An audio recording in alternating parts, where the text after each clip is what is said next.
వీడియోని లైక్ చేయండి, సబ్స్క్రైబ్ చేయండి. యువరాజ్, టోనీ ఇద్దరు కలిసి జిమ్ షెడ్యూల్ని ఓపెన్ చేసేస్తూ ఉంటారు.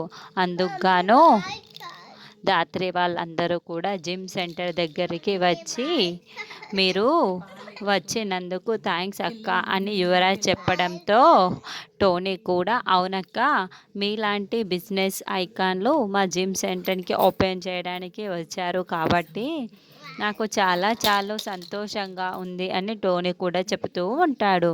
మీ బిజినెస్ సక్సెస్గా అవ్వాలి అని కౌశికి కూడా ఆశీర్వదిస్తూ ఉంటుంది. కాసేపు ఆగండక్క, ఓపెన్ చేయడానికి కాసేపట్లో హీరో వచ్చేస్తాడు అని యువరాజ్ చెప్తూ ఉంటే అలాగే వెయిట్ చేస్తాం అని కౌశికి చెబుతూ ఉంటుంది.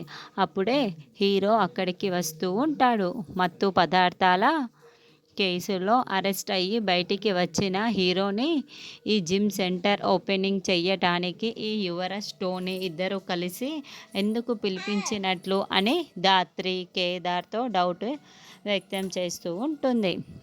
అవును ధాత్రి, అసలు వీళ్ళిద్దరిని ఎందుకు పిలిపించాలి అని నాకు అర్థం కావటం లేదు అని కేదార్ అంటాడు. తర్వాత ఆ హీరో చేత దగ్గరుండి యువరాజ్, నిషి, కౌశికి జిమ్ సెంటర్ రిబ్బన్ని కట్ చేయిస్తూ ఉంటారు.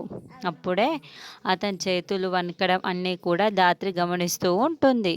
కేదార్ డౌటే లేదు, అతని చేతులు వణకడం, అతను చాలా నీరసంగా కనిపించడం ఇవన్నీ కూడా ఆ సైడ్ ఎఫెక్ట్సే. ఖచ్చితంగా అతను డ్రగ్స్కి బానిస అయి ఉంటాడు.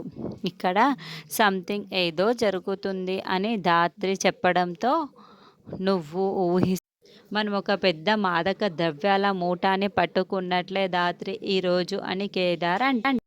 అలాగే అని వాళ్ళిద్దరు ఏదో ఒక ప్లాన్ కూడా చేసుకుంటారు. తర్వాత యువరాజ్, టోనీ, ఆ హీరో ముగ్గురు కలిసి ఒక చోట కూర్చొని ఆ డ్రగ్స్ని పీలుస్తూ ఉంటే యువరాజ్ పీల్చకుండా వాళ్ళని చూస్తూ ఉంటే టోనీ, హీరో మాత్రం పీల్చుకుంటూ ఉంటారు. అప్పుడే ధాత్రి వాళ్ళు ఏం చేస్తున్నారా అని చూడడానికి అటువైపుకు వస్తూ ఉంటుంది. అప్పుడే నిషి వెనుక వైపు నుంచి వచ్చి ఎక్కడికి వెళ్తున్నావే అని భుజం తట్టుతూ ఉండటంతో ధాత్రి ఒక్కసారిగా ఉలిక్కి పడిపోయి ఎవరు నన్ను పిలుస్తున్నారు అని వెనుక వైపు అని నిషి వైపుకు చూస్తూ ఉంటుంది.